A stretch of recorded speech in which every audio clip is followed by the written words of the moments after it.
Open source intelligence is growing day by day. You know, it's something that's not going away, it's only getting bigger.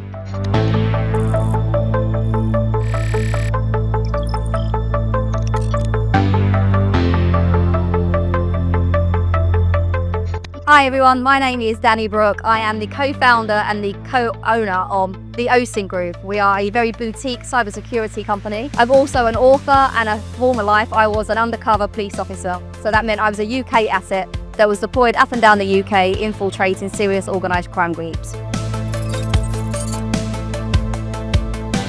So during my time as being a police officer, of course, I was infiltrating or talking to people constantly. I was a sponge trying to absorb as much information as I could, intelligence and data. And that goes for the same in OSINT. I just now do what I did physically, but online. So my job is to infiltrate or gather and be the sponge, but online, and get as much information and data as possible. So I think really all I did was kind of upgrade my skill set by moving it from old school online policing to now online policing. So I think using open source intelligence techniques in the private sector, I think it's probably a little bit easier. I think law enforcement do still have their hands tied to a certain extent. I know that they aren't always able to access certain things that they need to access because they need to ask for permissions and get it granted, and it takes time. And sometimes in these investigations, time is absolutely everything. So I would say actually it's a little bit easier to use open source technique in the private world than it is in law enforcement industries. So I think, you know, it's 2024, the open source intelligence is growing day by day. You know, it's something that's not going away, it's only getting bigger. And we see every day a new tool will come out, or there'll be more things online, maybe whether that's social media, or maybe that's an investigative tool. As human beings, we all live our lives online. So for a bad actor, or somebody like me that's not a bad actor, but actually a good guy, it's perfect because I'm getting more information, more intelligence and data every single day, because we just like to put everything online and there's more available to us. So I think the most challenging thing when conducting anything online is, of course, obscuring yourself. It's a very grey area. The lines are very blurred with regards to having fake accounts or alias accounts. So I find that most stressful and most hard to deal with, because I've been at court many times in a good way when I'm giving evidence, and it's not very nice. It's scary. Even as the good guy, it's very scary. So I think that's where the lines are still blurred with regards to alias accounts, and I think that's where the risk is. You don't want to trip up and accidentally like a post, or you don't want them to be able to find that it's really you and not your alias. So that's what I would say is probably the most thing I find difficult. I'm sure other people have more difficulties, but that grey area, I just don't like it.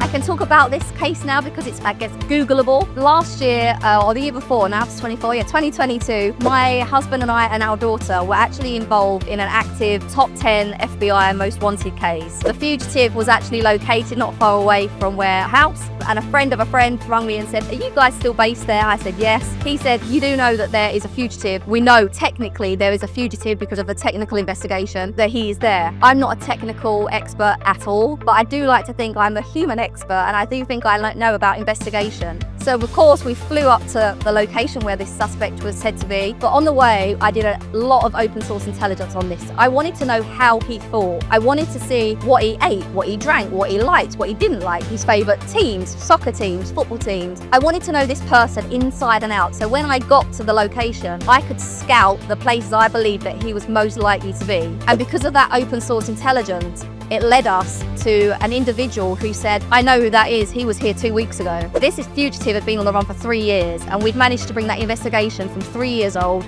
to 2 weeks old. We were actually shown a piece of identification that had a fake name or an alias name for the fugitive, but we didn't know he was using, and that was his downfall. Was he used that piece of ID from a store that we'd been to, and we managed to capture him, or the Spanish police caught him. He was extradited and then obviously handed over to the FBI. So that's it in a really small nutshell. Of course, there's a lot more to it, but that's it in a tiny couple of minutes. And it's a really great feeling that the suspect, the fugitive, was probably one of the worst humans I've ever come across. His crimes were atrocious, and it feels good to say that we've got him behind bars and he's where he belongs. I think when conducting any kind of investigation, whether that's OSINT or whether that's a physical investigation, I think the best thing you can do is be open-minded. You need to make sure that you're open-minded enough to go and look at this person's entire life, or person or organization's entirety. You need to know them inside and out. You need to put yourself in their position. What would they do? What would that company do? What would that individual do? So I think open-mindedness is key and crucial, and you need to be able to retain information, because if you can't retain it, you have nothing to pivot from. Every single piece of information you get is one tiny piece of a jigsaw. That's how I think of it. So the whole investigation is a whole jigsaw. Each piece of intelligence or data is a single piece of the jigsaw, and you want to complete that jigsaw ultimately. So you just need to be able to retain information and make sure you document and evidence things properly, because that will be your downfall. I think it's really difficult for organisations to improve their security posture with regards to OSINT, because it's a hugely unknown area. So we're seeing, as I'm sure you would have seen, the hacks over in the US at the casinos. That was all done to a company by using the human link. So they used the human to socially engineer or trick another human being, but with the bigger plan being that they were going to then get into the company. So I think, although it's a blurred line, ensuring that staff members aren't giving away too much about themselves that would then ultimately put the company at danger and risk.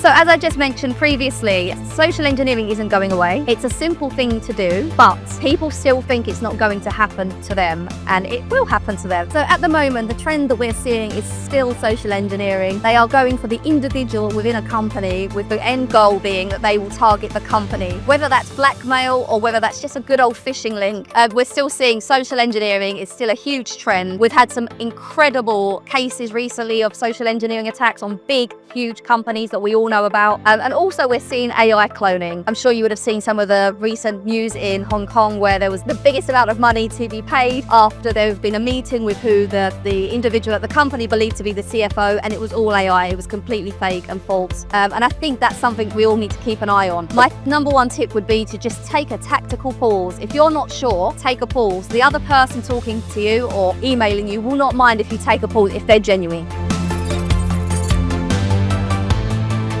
So individuals and open source intelligence, I think the best thing you can do to protect yourself is to know what is out there about you. If you know what's out there, you know how to handle it, whether that needs to be purged, whether you need to lock it down, whether you need to delete it. If you know what's out there, you can deal with it. So I guess my number one tip would be to be forewarned is to be forearmed.